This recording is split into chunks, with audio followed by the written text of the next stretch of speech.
요셉과 약혼한 마리아는 자기의 몸을 통하여 메시아가 태어난다는 가브리엘 천사장의 놀라운 메시지를 받았습니다. 처녀의 입장에서 아기를 가지면 죽을 수밖에 없게 돼 있었던 것이 당시의 규례였지만 주의 계집종이오니 말씀대로 내게 이루어지이다라고 하면서 절대 신앙으로 하나님의 뜻을 받았습니다. 마리아는 친족이요 존경받는 대제사장 사가랴에게 성장했습니다.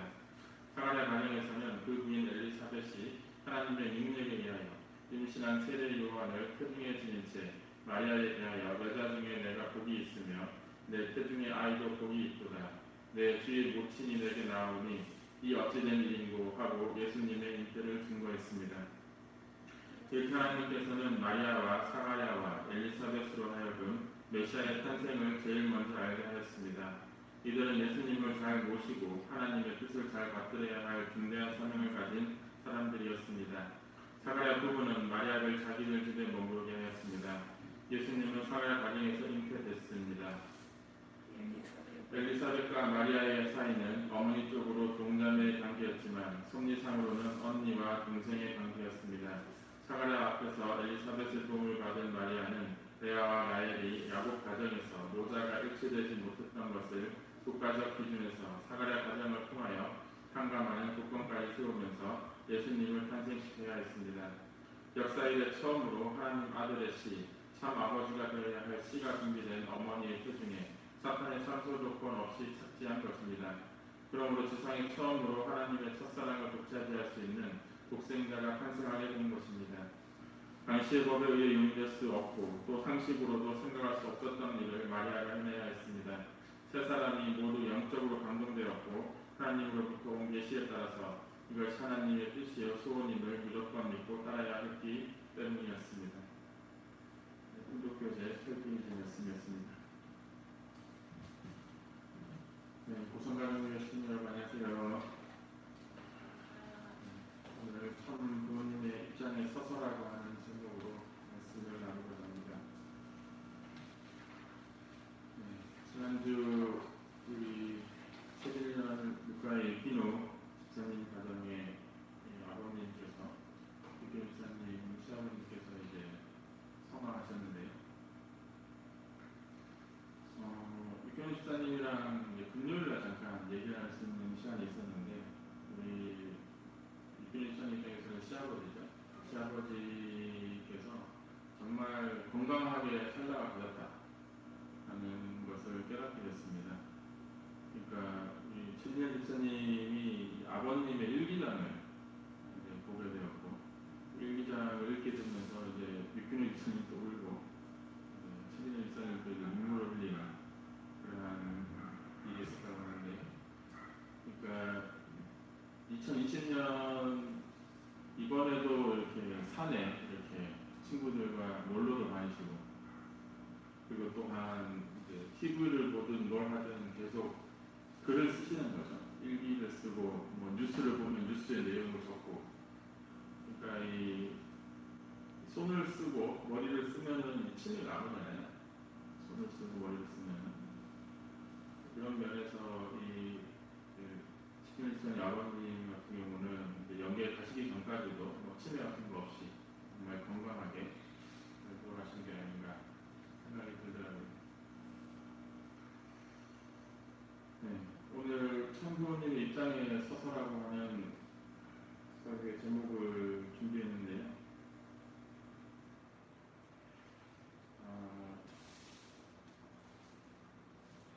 8월달에 이제 목회자 회의가 있었습니다. 목회자 회의가 있었는데 우리 경상남도 목회자 회의를 하면은 기본적으로 이제 오후에 축구를 하는데 축구만 하는 것이 아니라 문화 활동도 하자고 해가지고 영화를 고르게 됐는데 이 영화랑 다른 영화가 있었거든요. 근데 이제 그냥 이 섭리가 바쁘고 지금 뭐 코로나 때문에 마음이 복잡하고 하니까 그냥 코미디 영화를 보자 해가지고 저는 이 영화를 보고 싶었는데 안 보게 됐습니다. 그래가지고 제가 원래 영화를 좋아하는데 거의 1년 정도 가까이 영화관을 안 갔었거든요.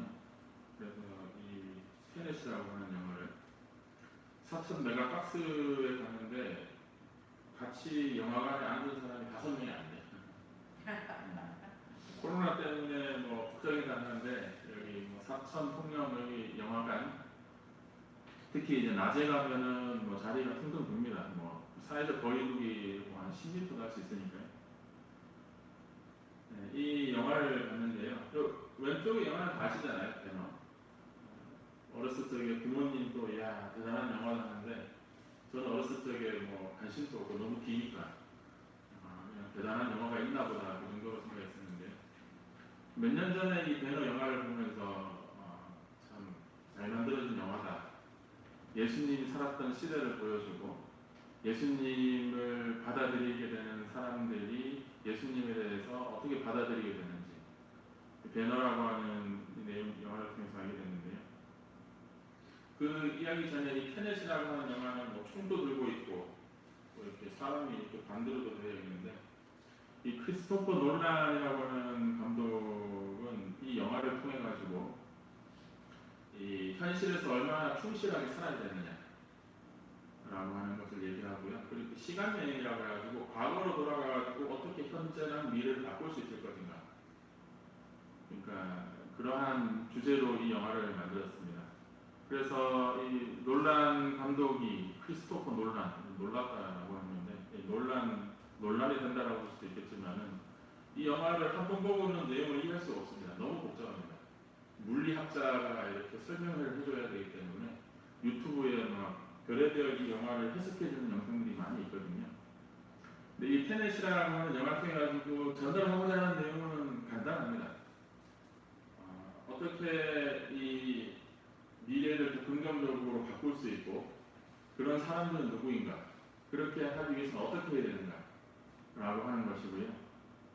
그리고 또 재밌는 거는 이 섭리적인 내용으로 봤을 때 재밌는 거는 이 놀란 감독이 이 영화를 통해서 보여주고자 하는 내용은 과거에 있었던 일은 반드시 다시 일어난다 라고 하는 겁니다.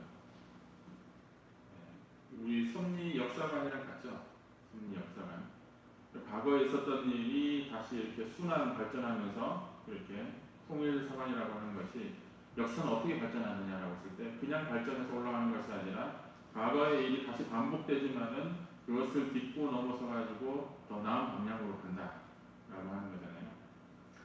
이 영화가 복잡한 내용이지만은 이 두 가지 정말 주인공이 정말 선한 사람으로서 세상을 미래를 어떻게 더 좋은 세상으로 만들어갈까 그런 이제 희생하는 내용도 있고요. 또 한 가지는 일어났었던 일이 과거, 현재, 미래가 짬뽕이 돼가지고 한 화면에 나타납니다.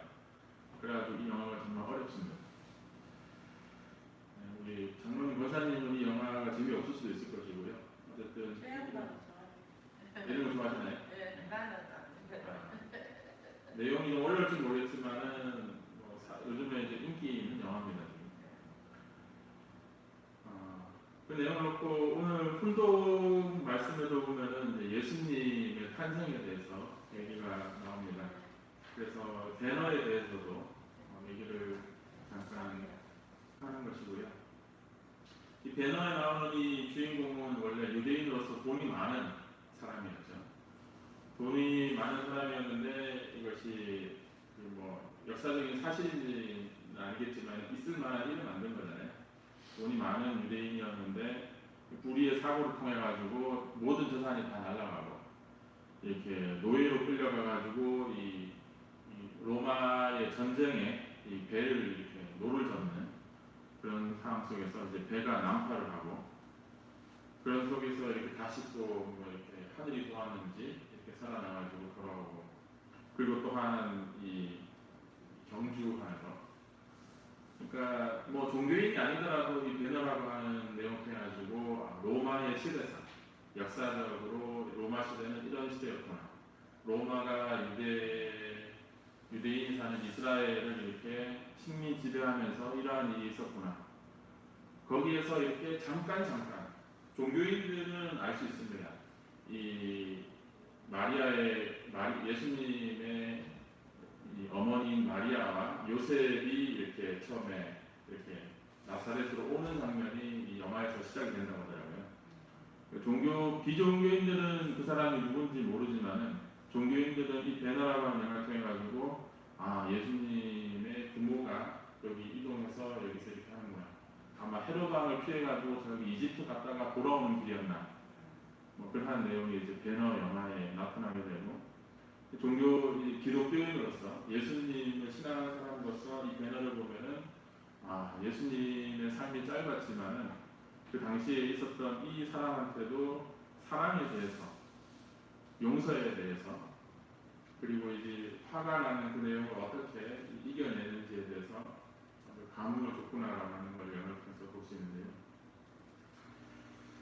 제가 이제 대학교 다닐 때 이렇게 들었던 수업에 이런 내용이 있었습니다. 과거는 지나간 현재이며 미래는 다가올 현재이다라고 하는 거죠.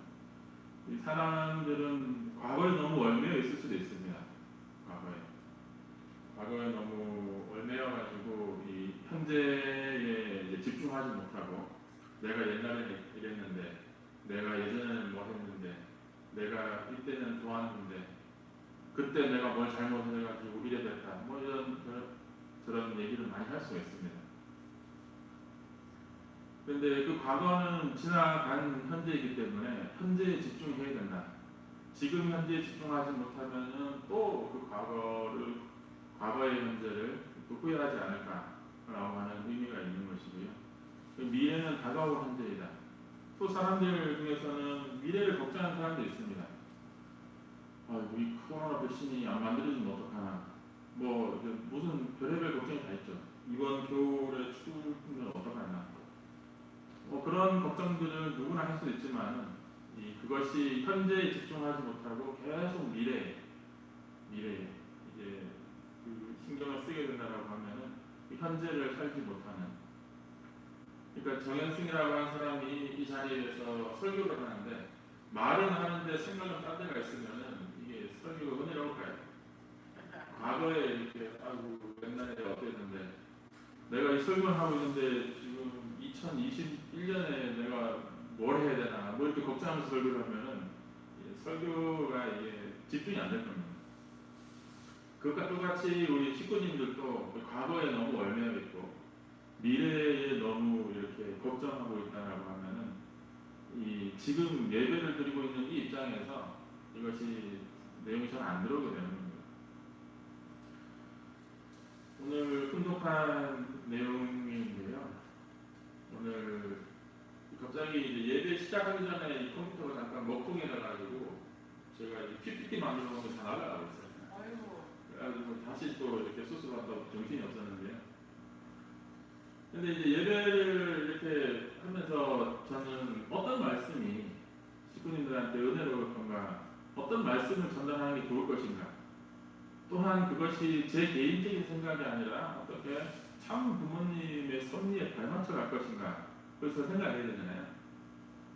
아무리 재미있고 아무리 좋은 말씀도 참부모님과 관계 없으면은 제가 이 자리에 서서 식구님들한테 말씀을 하면 할수록 식구님들이 제 말씀을 좋아하면 좋아할수록 참부모님과 멀어지겠죠.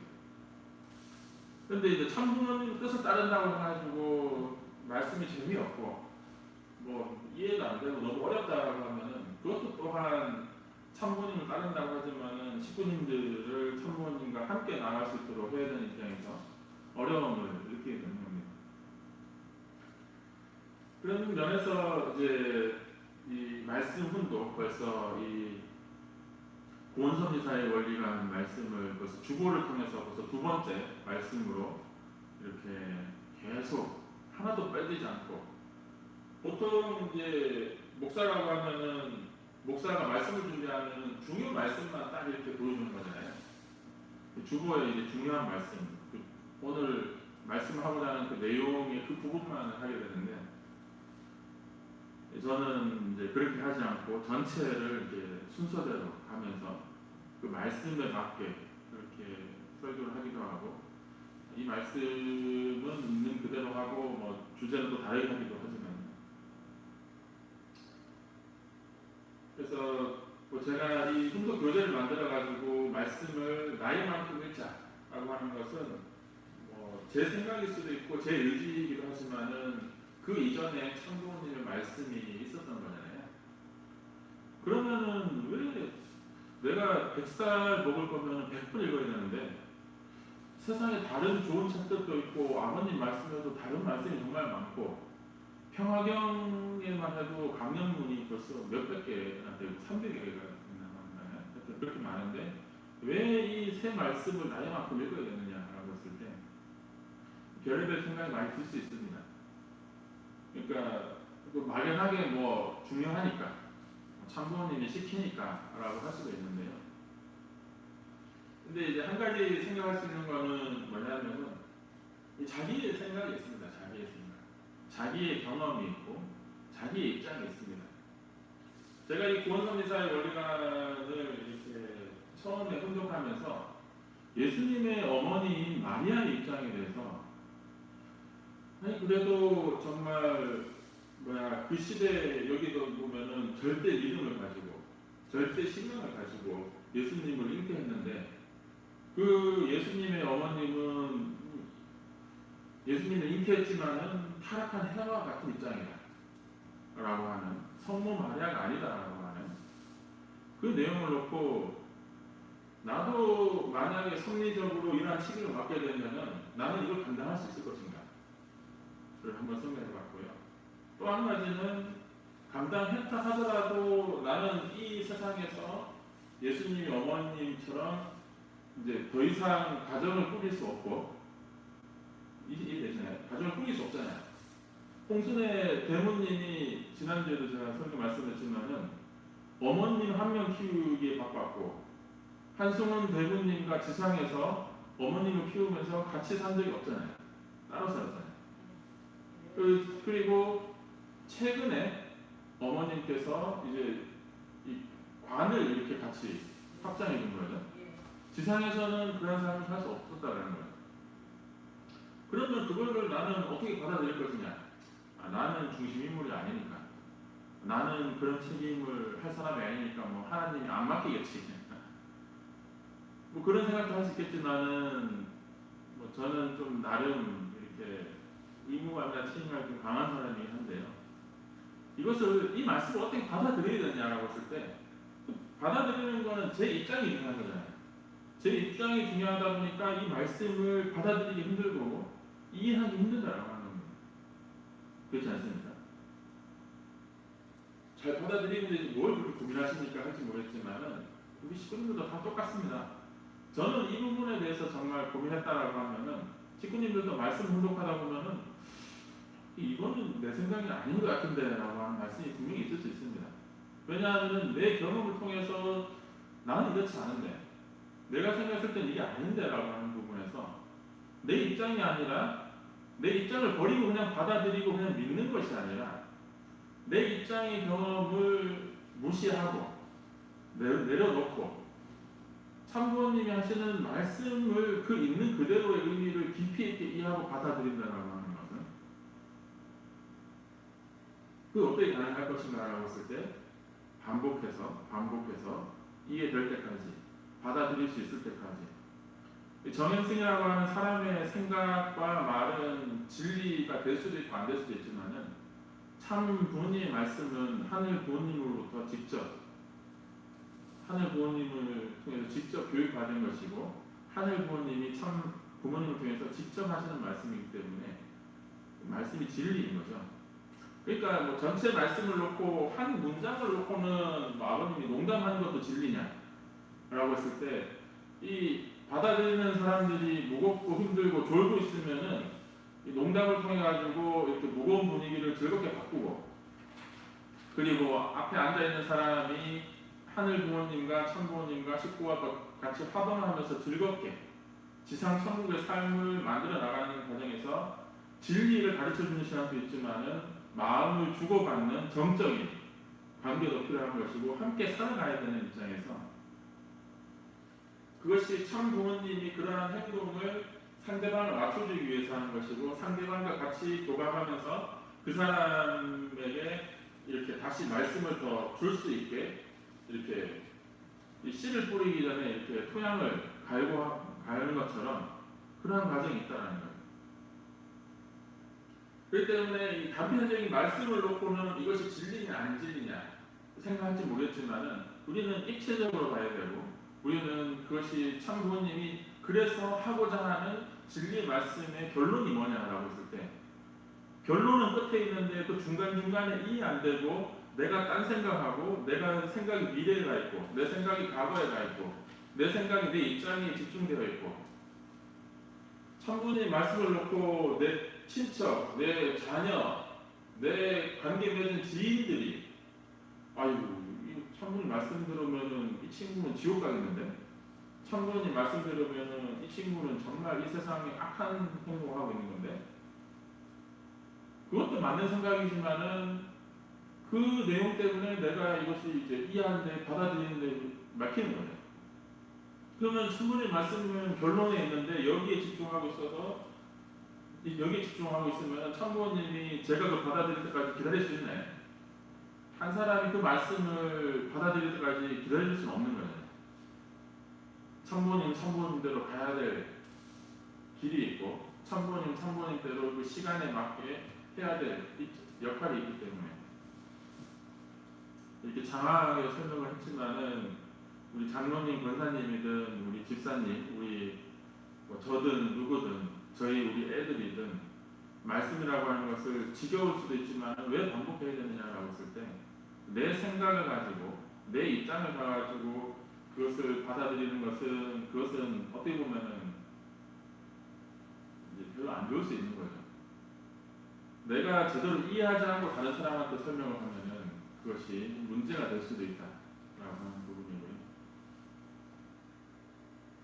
정확하게 설명을 했는데요.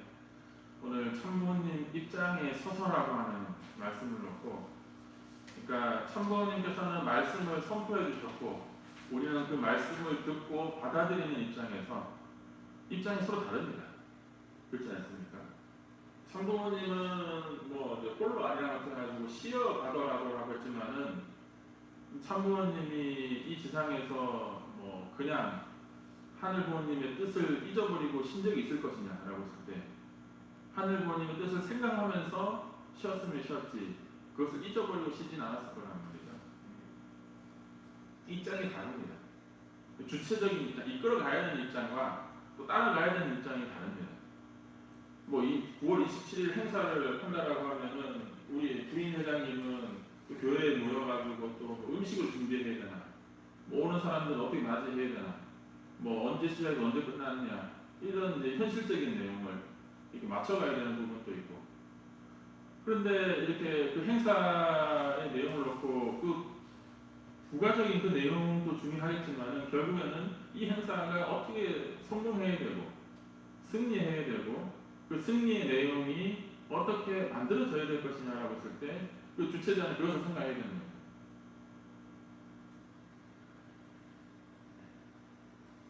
오늘 말씀드리고 싶은 거는 이제 배너를 통해 가지고 예수님이 살았던 시대에 어떠한 사람들이 있었느냐라고 하는 것인데요. 이 예수님의 그 12제자와 72문도 그리고 지파라고 하는 게 있죠. 지파라고 하는 것처럼 이 유대교의 4대 종파가 있었다고 합니다. 4대 종파. 4대 종파는 이제 사두개파, 에세네파, 아리세파, 열신파. 이 얘기를 왜 하냐라고 했을 때 사두개파는 뭐 밑에 설명이 되어 있지만은 밑에 보면 이제 상류층, 돈이 많은 사람이죠. 사두개파. 그러니까 저도 이 내용을 놓고 일제 시대에 우리 대한민국의 종교적인 상황이 어땠는가라고 보니까 이 동학 문민으로 해가지고 만들어진 종교가 뭐죠? 천도교죠, 천도교. 이 최재우를 시작으로 해가지고 동학 문민 운동이 시작되었고 그것이 이제 천도교라고 하는 종교로 만들어졌는데 그 일제 시대 전 그때만 해도 신도가 30만 명 정도였다고 합니다. 천도교가 많죠. 그리고 또한 우리 증산도 들어보셨죠? 도를 하시니까 증산도. 근데 증산도가 이 강증산이라고 하는 사람에 의해 가지고 이분이 좀 영적인 역사를 좀 일으켰나 보더라고요. 영적인 역사를 일으켰는데 강증산이라고 하는 걸 가지고 증산도가 나왔지만은 일제 시대 때는 이제 보천교라고 하는, 여기도 정말 그때 당시 엄청난 신도들이 있었다고 합니다. 그러니까 2000년 전 예수님의 시대의 그 상황과 우리 일제 시대의 한국의 상황이 특별히 다르지 않다라고 하는 것이고요.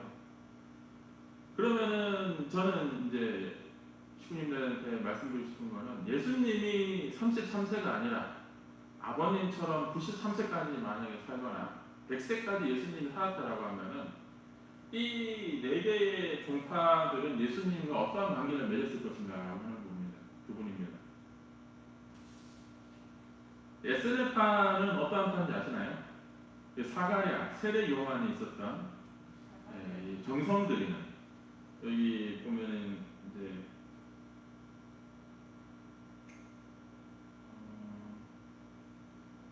맨 아래 보면 이제 배타적 은둔 공동체, 그러니까 이제 세상과 소통하지 않고 이렇게 자기들끼리 모여가지고 엄청난 정성을 들이는 그런 집단이었다는 거죠. 신령 집단이라고 하는 겁니다. 에세네파는. 그리고 바리새파는 문자 중심적으로 이제 구약 성경의 그 문자를 그대로 믿는 사람들이었다는 것이고요. 그리고 이제 열심당 누군지 아세요? 열심당. 예수님이랑 같이 십자가에 이렇게 했을 때 옆에 오른편 강도, 왼편 강도가 있잖아요. 오른편 강도, 왼편 강도. 그리고 예수님이 이렇게 풀려날 수도 있었는데, 바라바라고 하는 사람을 풀어줄 것이냐, 예수라고 하는 사람을 풀어줄 것이냐라고 하는 그 내용을 놓고 이렇게 유대인들이 모여가지고 바라바를 풀어주고 예수를 십자가에 처형해라 라고 하는 그 결정의 내용이 있죠. 이 열심당, 그 오른편 강도, 왼편 강도, 바라바, 이 사람들이 다 열심당입니다. 그러면 그것이 이 일제시대 때는 어떤 사람들이었냐고 했을 때, 독립운동하는 사람들, 독립운동. 이해되시나요? 여기 사두개파는, 여기에 설명은 정확하게 안 나오지만은 친로마파입니다. 친로마파. 돈이 많은 사람들이 지금 지배당하고 있는데, 로마의 말을 듣지 않으면은 자기 재산과 자기의 지위를 이렇게 유지할 수가 없는 거죠. 그러니까 친로마파가 됩니다.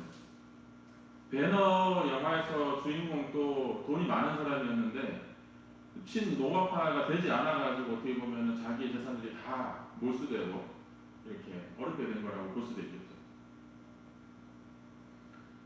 사두개파는 이제 돈이 많은 부유층인데, 그 로마 시대에는 친로마파라고 하는 것이고, 에세네파는 이 사가랴, 여기 우리 오늘 말씀에 나오는 사가랴, 엘리사벳, 마리아, 그리고 세례 요한, 이들이 열심히 신령 집단처럼 참 아버님이 신령 집단을 찾아가서 그러한 이 메시아를 위한 기반을 이렇게 연결하고자 했던 그 섭리의 내용처럼, 이 에세네파라고 하는 이 신령 집단이라고 하는 것이 있는 거죠. 홍순의 대모님, 조홍 할머님이 다 이 신령 집단에서 신앙을 하셨던 것을 우리는 자서전을 통해 가지고 배워 알고 있고요. 그리고 이 이용도 목사라고 하는, 제가 지난번에도 얘기했지만은 이용도 목사라고 하는 사람을 어머님께서 작년 2019년 12월 28일인가요? 세계평화 WCLC 세계 성직자연합을 창설하시고, 이 미국 이스트 가든에 우리 한국의 목사들을 다 불러 모아가지고, 이 소돔과 고모라에서 뒤돌아보면은 어떻게 되는지 다 알 거라고. 내가 독생녀라고 선포하고 내가 뭐 이렇게 종교적으로 뭐 기독교 얘기하는 거랑 내가 얘기하는 거랑 다른데, 여러분들이 이제 그 과거로 돌아가려고 하고 이제 뒤돌아보면 어떻게 되는지 소돔과 고모라를 통해서 알지 않느냐, 그 얘기를 하면서 내가 어떤 집안에서 태어났는지, 나와 연결되어 있는 그 이용도 목사가 어떠한 사람인지 알아보라고 그런 말씀이 있습니다. 그러니까 이용도 목사도 이 에세네파와 같은 신령 집단, 정말 열심히 기도하고 막 이렇게 계시를 받으려고 하는 그러한 집단인데요. 이렇게 보면 공부할 게 너무나 많습니다. 저도 뭐 사두개파, SNF, 바리새파, 열심당 처음에는 세 가지로만 봤거든요. 세 가지. 신령 집단이 있었고, 그리고 또한 이제 한국의 친일파 사람들이 있었죠. 친일파. 그리고 또한 이 일본 제국주의를 몰아내기 위해서 독립운동하는 사람들이 있었잖아요. 열심당원이 독립운동하는 사람이고, 바리새파는 그냥 이제 평민, 중산층이나 중하층 사람으로서 그냥 일반 신앙을 하는 사람들이었습니다. 그러니까 이 천도교가 정말 그때 당시 돈 많은 사람들이 신앙을 하는, 우리 동학농민운동을 했지만은 돈 많은 사람들이 모여가지고 천도교를 이뤘다고 하더라고요.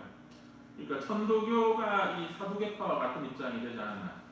천도교를 또 알아보니까 천도교에서도 이 지금 친일파 쪽으로 우리가 몰아가야 되느냐, 아니면은 그 일제에 저항을 해야 되느냐, 왔다 갔다 하다가 이 중심되는 사람들은 그 일본의 지배를 받아들이자라고 하는 거죠.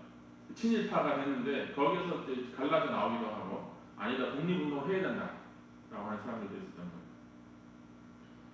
그리고 이 강증산이라고 하는 사람도 뭐 신령 집단이라고 할지 모르겠지만은 그 자신은 정말 이 영적인 내용이 있었을지 모르겠지만은 그 사람들을 모아가지고 했던 내용은 이 바리새파와 같은 입장이라는 생각이 들더라고요. 저도 이것이 깊게 공부하지 않은 입장에서 원래는 요 네 가지 파에 대해서만 얘기하려고 했는데 이것이 2000년 전 얘기를 왜 하냐라고 할 수 있는 거거든요. 왜 이제 과거는 지나간 현재라고 해놓고 왜 과거 얘기를 합니까? 라고 하지만은 거기에 얼매여가지고 거기에 머물러 있는 것이 아니라 지금 뭐 100년 전에 얘기를 하고 싶은 게 아닙니다. 100년 전에 얘기하고 싶은 게 아닙니다. 8월 15일 집회에 우리 보수 정치권들은 이 대한민국의 미래를 위해서 모여야 된다라고 하고요. 근데 또 진보 진영에서는 이런 코로나 사태에 그렇게 모여도 되느냐라고 해서 얘기를 하게 됩니다. 이것도 지난 내용이지만은 뭐 지났는데 그걸 또 왜 얘기하냐고 했을 때 10월 3일에 또 모인다는 거죠. 천주 통일부 개천일, 우리 8대 명절 중에 하나인 1988년 이 공산권과 민주권이 모여가지고 한국에서 올림픽을 해가지고 그 올림픽을 위해서 정말 참모님께서 많이 준비를 하고 많이 투자를 하고 그러한 이 공산과 민주가 같이 모여가지고 올림픽 한 걸 통해 가지고 이것이 이제 그때는 이제 세계 통일부 개천일이었죠. 세계 통일부 개천일을 선포를 했었는데, 그리고 이것이 천주 통일부 개천일이 됐는데 세상에서는 이 민주와 공산과 같은 입장에서 뭐였습니다. 지금 진보 진영을 보수 입장에서는 빨갱이라고 하니까요. 그러니까 이게 과거 얘기가 아닙니다. 그렇지 않습니까? 과거 얘기가 아니고 지금 대한민국의 현실인 것이고, 이 유대교 4대 종파의 비교를 통해 가지고 정리된 내용이 있습니다. 이 정리된 내용이 있는데 설명했던 것처럼 이 상류층이고 이게 신령 집단이고 그냥 일반 서민들이고 그리고 독립운동했던 사람들이고, 그것이 100년 전 이 일제 치하 속에서 친일파가 있고 신령 집단이 있고 그냥 뭐 일반 서민들이 있고 독립운동했던 사람들이 있고, 그것도 과거가 아니라 지금 현재 대한민국 상황은 이렇게 다양한 사람들이 모여 있습니다. 이 내용을 정리했던 이 글의 결론은 무엇이냐면은 예수님이 하고자 했던 신앙운동과 이 네 가지 종파의 신앙은 다 다르다는 겁니다. 공통점이 있을 수도 있지만 방향이 다 달랐다는 거죠. 그러면 사두개파 입장에서는 예수님 받아들일 수 없고, SNF파 입장에서도 예수님 받아들일 수 없고, 세례요한이 예수님 안 모셨죠. 바리새파 입장에서도 자기 생각이 강하면 예수님을 모실 수 없는 거죠. 독립운동하는 사람들 입장에서도 예수는 왜 우리와 같이 독립운동하지 않냐? 근데 이제 우리는 또 생애노동을 통해 가지고 참아버님은 독립운동 열심히 하셨잖아요, 맞죠? 예수님도 또 독립운동 했었을지 모르겠지만은 아버님은 이 네 가지 이 분열되어 있는 복잡한 이 입장에 있는 대한민국을 하나 만들기 위해서 그 사람들하고도 관계 맺고, 그리고 또한 이승만 정권의 그 정당 이 정치 오피니언 리더 목사 두 명과도 깊이 관계를 맺어가지고 이승만 정권과도 연결하고도 했었고, 그리고 또한 이북에 들어간 이유가 뭡니까? 아버님께서 신령 집단을 통해 가지고 메시아를 위한 기대를 만들려고 하셨던 거잖아요. SNF와 같은 이 신령 집단, 그리고 그러한 그 신령 집단의 그 내용을 통해 가지고 이 홍순의 대모님과 어머님은 지상에 또 내려오시고, 아니 남한으로 내려오시고,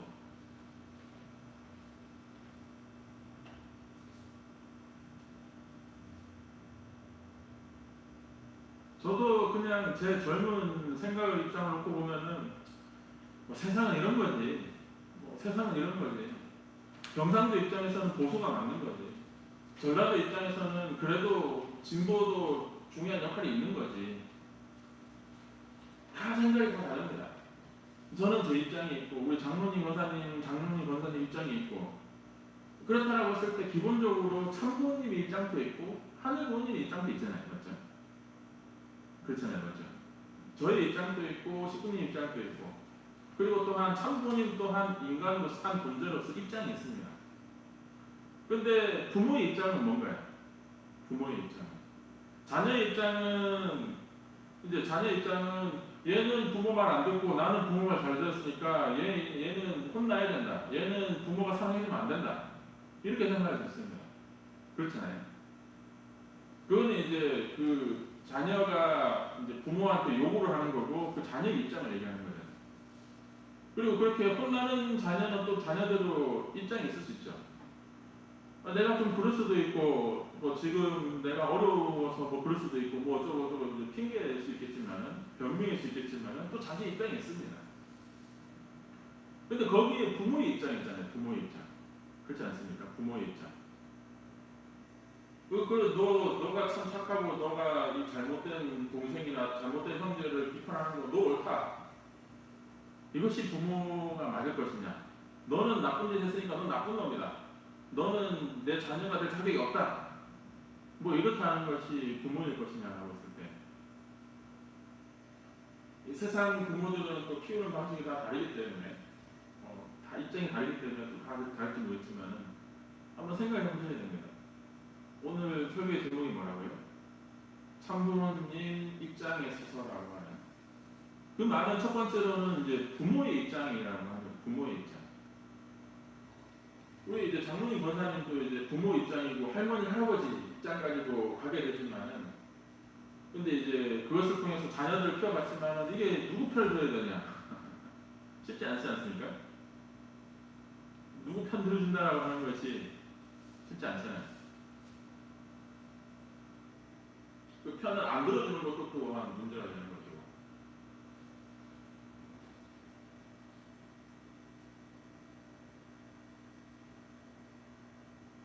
2020년 들어와가지고 이제 2월 행사 전에 제가 절대 이 설교 단상에서 정치적인 내용은 얘기하지 않아야 되겠다, 조심해야 되겠다 했지만은 참부모님의 섭리를 이해하고 참부모님의 입장을 얘기할 때에 우리가 뭐 개인의 정치적인 성향을 가질 수 있지만은 그것이 강하면 강할수록, 여기서 얘기했던 사두개파가 여기는 이제 영계도 안 믿고 내세 뭐 부활도 부정하니까 예수님 메시아도 필요 없습니다. 메시아 대명사상도 없고 그냥 이 땅에서 내 돈과 내 지위를 잘 유지만 하면 되니까 다 필요 없다는 거죠.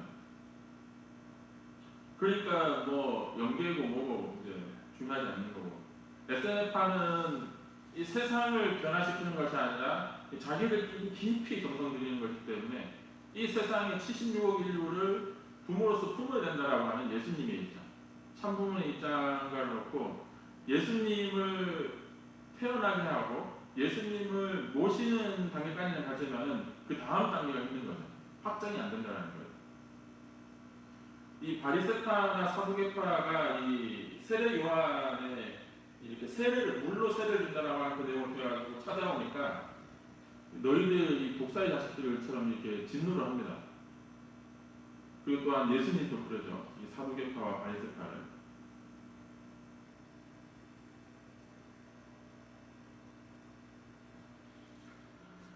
오늘 주간 브리핑의 어머님이 이제 천주성화 8주년 기념식 말씀에 오늘날 이 나라의 정치인, 여기에서 저는 생각하는 게 우리 경상도에 있는 우리 식구님들은 이 정치인은 저기 말 안 듣는 진보 진영의 정치인이라고 해석할 수 있습니다. 저기 전라도에 있는 우리 축구가는 식구님들은 이 정치인들은 이 경상도 쪽에 있는 보수 진영의 정치인이 문제다 생각할 수 있습니다. 그러니까 참부모님은 정치인이라고 했는데 식구들은 자기 해석으로 또 그것을 갖다가 또 분리시키는 거거든요.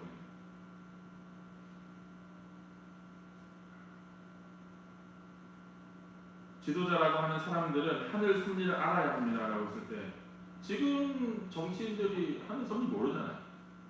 우리 식구님들도 어머님을 독생녀로서 어떻게 증거할 것인가 자서전에 설명되어 있다. 그 이상 어떻게 어머님을 독생녀로 주위 사람들한테 설명할 수 있나요?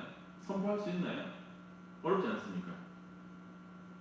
그런데 하늘 섭리를 알아야 된다고 하는 것은 하늘의 섭리가 어머님 얘기하는 게 뭔가요? 6천년 만에 독생녀가 태어났다.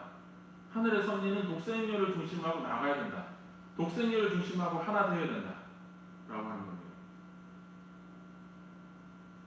그런데 자녀들은 그 하나님 부모님 아래 저 진보 진영 정치인들은 빨갱이라서 들어오면 안 돼. 그 진보 진영에서는 저기 친일파랑 연결된 이런 보수 정치인들과 연결된 사람들은 들어오면 안 돼. 이러면서 형제들끼리 서로 싸우고 있는 거예요. 우리 축복 가정들이죠. 그럼 참부모님은 그것을 보면서 뭐 기다려야 되고 사랑으로 품어줘야 되고 하나 만들려고 하는 그 어머님의 그 섭리의 내용을 얻고 우리의 정치적인 색깔이 강하면 강할수록 참부모님 섭리에 도움이 되기 어려워진다는 거예요. 그러니까 여기서 다른 정치 성향을 가진 사람이 하늘을 두려워해야 된다고 하는 것이 아니라 내가 하늘을 두려워해야 된다는 거죠. 내가 가지고 있는 입장 때문에 나와 다른 사람을 참부모님을 모시게 되는데 밀어내고 참부모님을 하나 되는데 내가 방해한다는 거죠. 내 입장이 강한 거였어. 내가 위하여 주려고 하고 내가 사랑하려고 해가지고 나를 통해 가지고 참부모님과 연결되려고 하는 것이 전도인 것이고 그러한 것이 함께 만들어가는 운동일 수 있는데 그것이 아니라 나와 다른 입장의 사람들은 너는 나와 함께 할 수 없어 밀어내고 함으로 인해 가지고 함께 두려워해야 되겠지만은 나는 괜찮고 너 그렇게 나와 다른 입장에서 너는 참 걱정이다. 너는 하늘을 두려워해야 된다. 그렇게 얘기하는 것이 아니라 내가 하늘을 두려워하면서 나를 통해 가지고 참부모님으로 연결되어야 될 사람들이 내가 잘못 가르쳐 줌으로 인해 가지고 내가 잘못 행동함으로 인해 가지고 내가 잘못 전달함으로 인해 가지고 하늘과 연결될 수 있는 길을 막는다라고 했을 때 누가 하늘을 두려워해야 될 것이 아니라 내가 하늘을 두려워하면서 내가 잘못하고 있는 게 아닌가. 내 입장이 강해가지고 하늘의 입장을 내가 밀어내고 있는 것이 아닌가. 그걸 생각해야 된다라고 하는 것이고요. 그러한 내용을 통해 가지고 이 글을 이제 쓸 때 짧은 내용이지만 길게 쓰면은 또 받아보는 사람이 안 읽을 수도 있으니까요. 그 밑에 이 자서전이랑 이 안내문 350여 원. 그런데 더 추가될 수도 있습니다. 지금 마련한 주소를 더 찾으려고 하니까요. 대한민국을 사랑하는 고성군 지도자 여러분 안녕하십니까? 뭐 이건 인사말입니다. 그러니까 어머님께서는 때를 중요시 여깁니다. 어머님이 지상에 살 수 있는 것이 영원불변하지 않으니까 내가 이 지상에 살아있을 동안에 우리 미래 인재 양성들은 미래 자녀들한테도 20년에 할 걸 10년 안에 할 수 있겠냐. 그 말은 내가 언제 영이 갈지 모르겠는데 내가 너희들이 하는 것을 정말 잘 보고 하나 만들 수 있지 않겠냐라고 하는 입장에서 그런 간절한 어머님은 뭐 이렇게 이제 뭐 감정의 기복을 강하게 나타나지 않으니까요. 아버님은 뭐 화도 내시고 뭐 웃고 노래 부르시고 막 그렇게 막 이렇게 하셨지만 어머님은 짧고 간단하고 명료하게 말씀하셨는데요. 그러니까 이 때를 어떻게 선정할 것인가, 그리고 참 부모님을 중심으로 어떻게 하나 되어야 될 것인가라고 하는 그 관점에서 찾다가 찾아보니까 이 맹자의 이 내용이 있더라고요. 이것은 원래 이제 전쟁을 어떻게 해야 되느냐라고 하는 내용인데, 이 사탄 세계를 이렇게 이겨야 되는 우리 섭리의 전쟁을 놓고 천시 두려지리 지리 두려이마 하늘이 내려준 유리한 조건도 지형적 이론만 갖지 못하며 유리한 지리적 조건이라 하더라도 사람들의 인화 단결만 못하다. 이 맹자의 그 내용을 통해가지고 세계의 중심이 한반도를 향하고 있습니다. 그냥 뭐 덮어놓고 그냥 결론을 내렸습니다. 받아들이지 안 받아들이는. 위 맹자의 명언처럼 하늘이 주는 때가 있고 지리적인 이점이 있다 하더라도 한반도의 상황이 지리적인 이점이라고 볼 수 있죠. 강대국들을 통해 가지고 우리 대한민국의 그 찬란한 문화들을 소비하잖아요. 문화. BTS라고 하는 이 가수가 이 코로나 상황에서도 정말 잘 이겨내자, 긍정적으로 흥겹게 잘 살아나가자라고 노래를 이렇게 했는데 미국 음악 시장에서 1등을 합니다. 그러니까 그 음악 시장에서 1등하니까 사람들은 그 음악을 사가지고 핸드폰에 집어넣고 컴퓨터에 집어넣고 그 음악을 들으면서 그 문화를 소비하는 거죠. 돈을 주고 이렇게 하는 거잖아요. 돈을 주고. 강대국들에 쌓여 있는 것이 이점만이 아니라 단점도 있지만 이점도 있다라고 하는 부분이고요. 사람들의 화합이 정말 중요함을 느끼게 됩니다. 아버님께서 영원한 화합대를 하셨었죠. 그때 잠시 화합하고 결국에는 저희 호남 안 돼. 뭐 호남은 빨갱이야. 뭐 이렇게 생각한다라고 하면은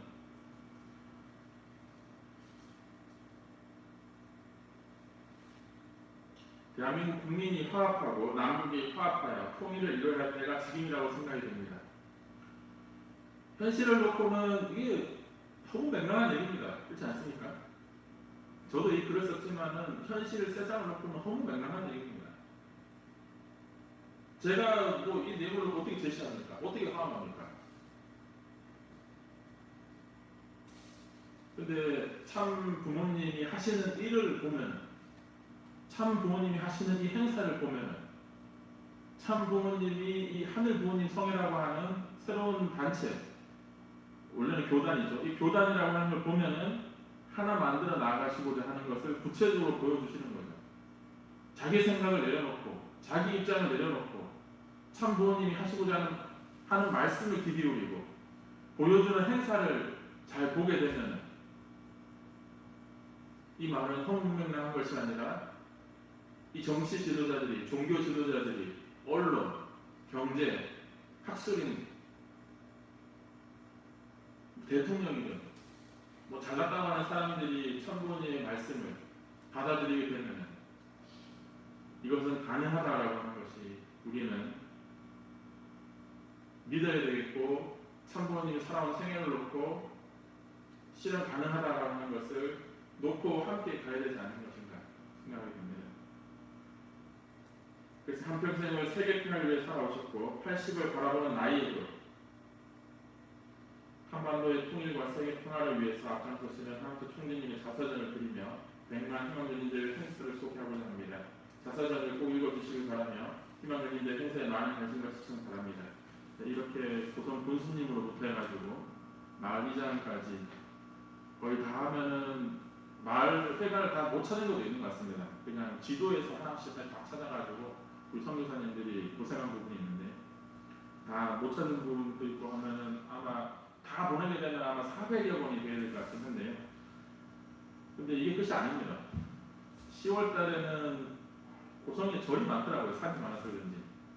절, 천주교, 기독교, 뭐 종교에서 운영하는 뭐 보육원, 뭐 이제 봉사단체, 그런데 또 다 보내려고 합니다. 오늘 훈독 말씀에 당시의 법에 의해 용인될 수 없고 또 상식으로도 생각할 수 없었던 일을 마리아가 해내야 했습니다. 세 사람이 모두 영적으로 감동되었고 하나님으로부터 온 계시에 따라서 그것이 하나님의 뜻이요 소원임을 무조건 믿고 따라야 했기 때문이었습니다. 라고 했을 때 내 생각이 하나님의 생각이고 내 입장이 천부모님 입장과 같다라고 하면은 믿음을 넘어서 가지고 내 말이 천부모님의 말씀과 같이 연결이 될 수 있을 것 같습니다. 하지만 이 신령 집단이 이 메시아 독생자의 탄생, 독생자의 탄생을 준비할 때는 세상에 아무런 기반이 없기 때문에 세상에 그 어떤 것도 보여줄 수 없고 이해할 수 없기 때문에 오직 무조건 믿고 따라야 했던 그 내용이 있었던 것이고요. 그런데 이 시대적인 혜택을 놓고 아직도 세상은 혼란스럽습니다. 하늘 부모님을 모르는 사람들의 얘기 속에서 그 사람을 따라서 어떻게 하늘 부모님의 섭리가 이루어질 수 있을 것인가요? 서울을 가보지 않은 사람을 따라서 서울로 갈 수 있을 것이냐라고 했을 때 지상천국의 그 어떻게 지상천국을 이루어야 될지 모르는 사람들을 따라서 못 만드는 거죠. 지상천국을 얘기하는 사람, 지상천국을 만들려고 하는 사람을 따라가야 그것이 만들어지지 않겠습니까? 그 지상천국을 얘기하는 사람,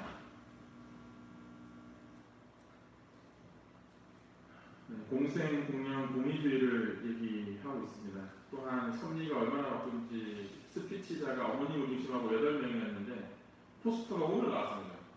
예배 시작하기 전에 포스터가 갑자기 카톡이 올라와가지고 또 집어넣는데요. 이 스피치가 어머님이랑 함께 다 합치니까 12명이네요. 12명.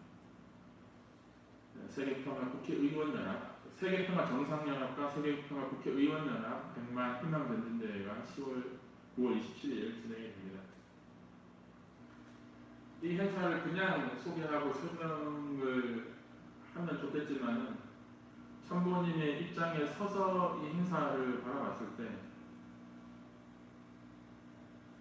제가 식구님들한테 바라는 거는 뭐 너무 어려운 일일지 모르겠지만 우리가 훈독의 정성을 통해 가지고 내 생각을 놓고 참부모님의 입장을 생각해보고 참부모님의 말씀의 결론을 통해 가지고 내가 받아들일 수 있는 말씀이 아니라 참부모님이 정말 하시고자 하는 그 말씀을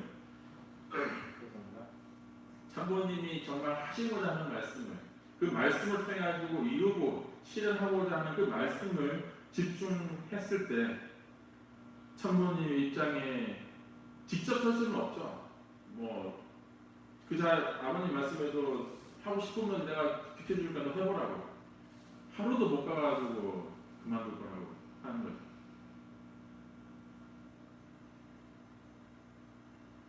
자녀된 입장에서 효자의 입장에서 내 입장을 놓고 다른 형제를 비판하고 판단하는 것이 아니라 이 자녀도 살리고자 하는 부모님, 나도 사랑해 주려고 하지만은 내가 정말 효자라고 하면은 나를 통해서 다른 사람을 살리고자 하는 부모님인 것을 생각할 때에 참부모님 입장에서 이 지상에 정말 살인자든 어떠한 인간이든 하늘 부모님을 알게 하고 하늘 부모님의 뜻을 통해 가지고 그 사람이 하늘 부모님을 받아들일 수 있게 그 과정은 복잡하겠죠.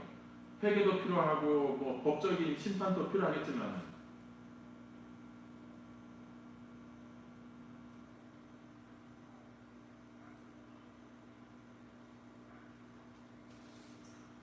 천부모님의 입장에 서서 우리가 천부모님과 함께 나갈 수 있는 효자된 입장에서 나갈 수 있는 우리 고정관님교회 식구님이 모두 될 수 있기를 바라면서 축도드리겠습니다.